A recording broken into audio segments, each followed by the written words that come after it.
All right, hello, wine drinking people. Today is Thursday, the 11th of August.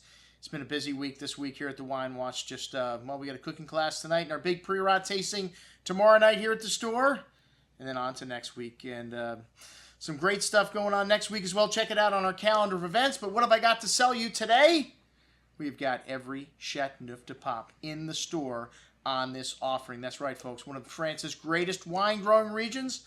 Chateauneuf de Pape, it's been around for quite some time. You know, it wasn't made famous until Chef Clement V decided, well, there was much trouble between Rome and France, and decided it was time for him to leave.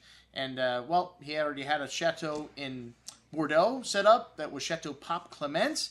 And when he moved to Avignon, this became known as Chateauneuf de Pape, the new house of the Pope. But it wasn't really Pope Clement that did much to further, planting grapes and things in here. It was his successor, Pope John the 22nd, who really extended the vineyard plantings and set up shop here as a serious wine growing region, and thus making the wines of this area famous. And we're talking about Chateauneuf de Pape.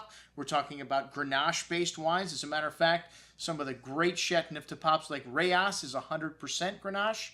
But another one of the great properties, Beaucastel, uses all 13 varietals that are allowed by law. That's right, there's 8 red varietals and 5 white varietals.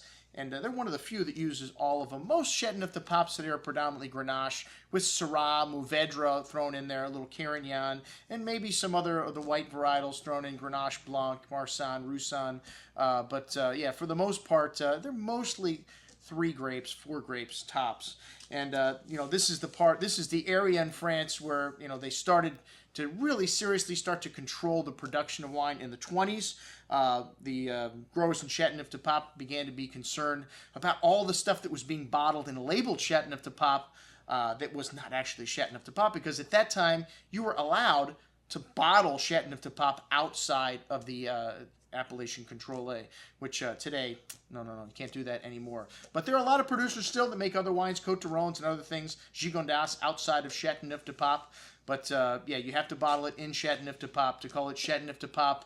And these laws were later adopted by not only the rest of France, but Italy, Germany, or similar laws. And this is kind of the thing that really spun, people to be a little more honest in the wine industry. And today, well, if it says Chateauneuf de Pape on the label, you're guaranteed 100% of the time you are getting grapes that are grown in Chateauneuf de Pape. And I believe there's, I guess there could be a small chance that someone could be slipping something in there. But the top producers from this region today, you're pretty much rest assured those are Chateauneuf de Papes. And like I said, that's all that we carry here at the Wine Watch. We don't have any second, third-rate producers on this offering. We've got some great vintages, though. 2008, well, 2009s are just starting to come in. We've got one Blanc on this offer. A lighter vintage, more forward and seductive. 2007, a great vintage, one that the best wines are going to need much more time still. 2006, another forward vintage. Drink them while you're waiting for 2007s. And then 2005, a blockbuster in terms of tannins. Many of the best wines still need time.